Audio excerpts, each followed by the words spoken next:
Agriculture in Tuvalu is focused on coconut trees and growing palaka in large pits of composted soil below the water table. Subsistence farming of coconut palms to produce copra and fishing remains the primary economic activities, particularly of the capital islands of Funafuti. There is no apparent large income disparity among the residents, although virtually the only jobs in the island that pay a steady wage or salary are with the government, which makes up about two-thirds of those in formal employment. About 15% of adult males works as seamen on foreign flagged merchant ships.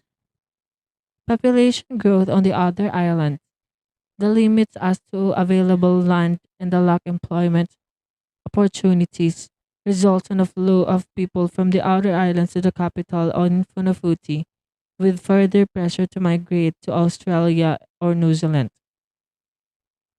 There is high youth unemployment and few new jobs being created, given the absence of natural resources and the constraints imposed on the development economy by its remoteness and lack of economies of scale.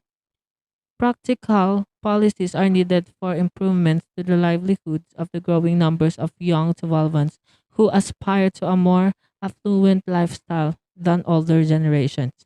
Tuvaluans are primarily involved in traditional agriculture and fishing.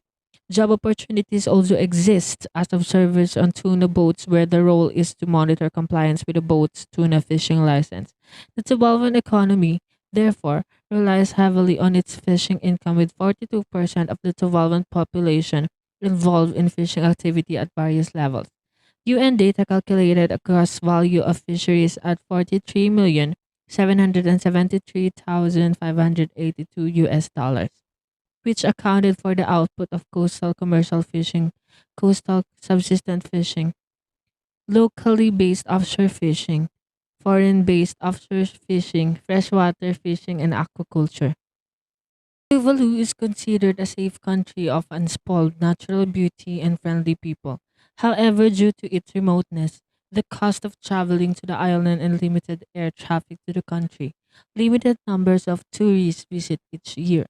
The majority of visitors to Tuvalu are government officials, aid workers, NGO officials, or consultants.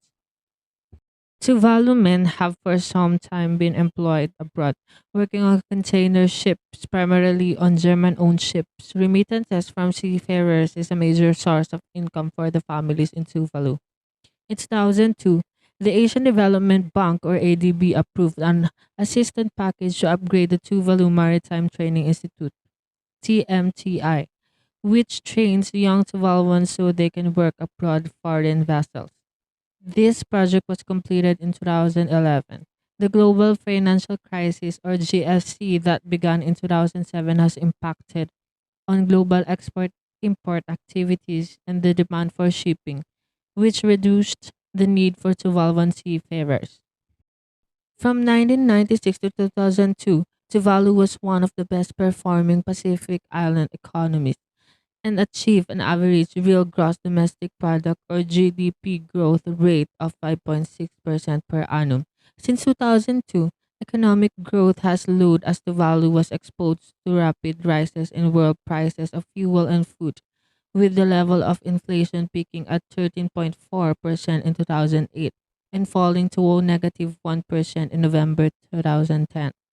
The International Monetary Fund 2010 report on Tuvalu describes the economy as constructed over recent years, with the real GDP growth of 7.0% in 2008 and negative 1.7% 2009, 0.2 in 2010, and 0% in 2011.